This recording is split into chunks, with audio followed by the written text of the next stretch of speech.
বন্ধুরা আমার পেছনে যে ভিডিওর ব্যাকগ্রাউন্ডটা দেখতে পাচ্ছেন এটা কিন্তু গ্রিন স্ক্রিন ব্যাকগ্রাউন্ড না। আপনি চাইলে এই ভিডিওর ব্যাকগ্রাউন্ডকে তুড়ি মেরে রিমুভ করতে পারবেন। এখন কথা হচ্ছে কিভাবে যে কোনো ভিডিওর ব্যাকগ্রাউন্ডকে আপনি রিমুভ করবেন উইদাউট গ্রিন স্ক্রিন, সেটা গ্রিন স্ক্রিন হোক অথবা না হোক। আজকের এই ভিডিওতে সেটাই দেখাবো। তাহলে চলুন স্ক্রিনে যাওয়া যাক। স্ক্রিনে গিয়ে আপনাদেরকে দেখিয়ে দিই, মাত্র 2 মিনিটের কাজ, আপনারা অবশ্যই সবাই পারবেন। তাহলে চলুন স্ক্রিনে যাওয়া যাক। স্ক্রিনে যাওয়ার আগে বলে রাখি অবশ্যই চ্যানেলটিকে সাবস্ক্রাইব করে রাখুন, কারণ আমি এই চ্যানেলটিতে এইরকম ইনফরমেটিভ ভিডিওগুলো আপলোড করে থাকি।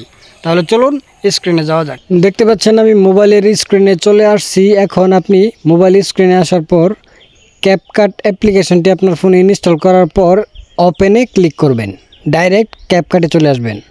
ক্যাপকাট অ্যাপ্লিকেশনটি ওপেন করলেই এরকম একটা ইন্টারফেস আপনাদের সামনে শো হবে। এখন নিচে দেখতে পাচ্ছেন, লক্ষ্য করলেই দেখতে পারবেন ক্রিয়েট নামে একটি অপশন রয়েছে। এই ক্রিয়েট অপশনে ক্লিক করবেন। ক্রিয়েট অপশনে ক্লিক করলেই আপনার গ্যালারিতে নিয়ে যাবে। আপনি গ্যালারি থেকে যে ভিডিওর ব্যাকগ্রাউন্ডটা আপনি রিমুভ করতে চাইতেছেন সেই ভিডিওটা সিলেক্ট করবেন। এখন ক্যাপকাটে ভিডিওটা অ্যাড করার পর আপনি ভিডিওর লেয়ারের উপর একবার টাচ করবেন। লেয়ারের উপর টাচ করলেই নিচে অসংখ্য অপশন চলে আসবে। তারপরে একটু স্ক্রল ডাউন করলেই আপনি দেখতে পারবেন একটি অপশন রয়েছে এখানে, রিমুভ বিজি। এই রিমুভ বিজি অপশনে একবার ক্লিক করবেন। রিমুভ বিজিতে ক্লিক করলেই আপনার সামনে 3টা অপশন চলে আসবে। নিচে দেখতে পাচ্ছেন একটা হচ্ছে অটো রিমুভাল, কাস্টম রিমুভাল, আর একটা হচ্ছে ক্রোমা কি। ফার্স্টে যে অপশনটা রয়েছে অটো রিমুভাল, এই অটো রিমুভালে একবার ক্লিক করবেন। এখানে ক্লিক করলেই আপনার ব্যাকগ্রাউন্ডটা কিন্তু অটোমেটিক্যালি রিমুভ হয়ে যাবে। বন্ধুরা দেখতে পাচ্ছেন এখানে ক্লিক করার সাথে সাথে অটোমেটিক্যালি কিন্তু এই ভিডিওর ব্যাকগ্রাউন্ডটা কিন্তু রিমুভ হয়ে গিয়েছে, আপনারা দেখতে পাচ্ছেন।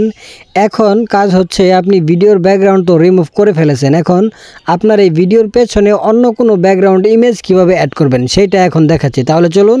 ব্যাকগ্রাউন্ড রিমুভ হওয়ার পর সাইডে থাকা টিক বাটনে ক্লিক করে দেবেন। টিক বাটনে ক্লিক করলেই আপনার সামনে অসংখ্য অপশন চলে আসবে। নিচে দেখতে পাচ্ছেন আপনি এই অপশনগুলো হালকা স্ক্রল ডাউন করলেই একদম লাস্টে দেখতে পারবেন ব্যাকগ্রাউন্ড নামে একটি অপশন রয়েছে। আপনি এই ব্যাকগ্রাউন্ড অপশনে ক্লিক করবেন। ব্যাকগ্রাউন্ডে ক্লিক করলেই আপনার সামনে 3টা অপশন চলে আসবে। একটা হচ্ছে মাঝখানে একটা দেখতে পাচ্ছেন ইমেজ অপশন, এই ইমেজ অপশনে ক্লিক করবেন। ইমেজ অপশনে ক্লিক করার পর এই যে এখানে দেখতে পাচ্ছেন একটি প্লাস আইকন দেওয়া আছে, এই গ্যালারির প্লাস আইকনে একবার ক্লিক করবেন, তাহলেই আপনাকে গ্যালারিতে নিয়ে যাবে। তারপর আপনার ভিডিওর ব্যাকগ্রাউন্ডে যেই ব্যাকগ্রাউন্ড ইমেজটা আপনি লাগাইতে চাইতেছেন সেই ব্যাকগ্রাউন্ড ইমেজটার উপর ক্লিক করবেন, তাহলে কিন্তু সেই ব্যাকগ্রাউন্ড ইমেজটা আপনার ভিডিওর পেছনে কিন্তু অ্যাড হয়ে যাবে। দেখতে পাচ্ছেন অলরেডি কিন্তু অ্যাড হয়ে গিয়েছে। তারপর এইখানে টিক চিহ্নে ক্লিক করে দেবেন।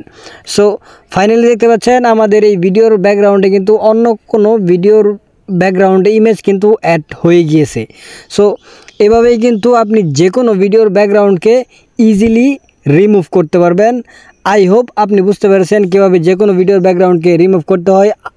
ভিডিওটি ভালো লাগলে অবশ্যই একটি লাইক করবেন এবং এইরকম আরও ইনফরমেটিভ ভিডিও দেখার জন্য চ্যানেলটিকে সাবস্ক্রাইব করে রাখুন। দেখা হবে কোনো অন্য ভিডিওতে। ধন্যবাদ।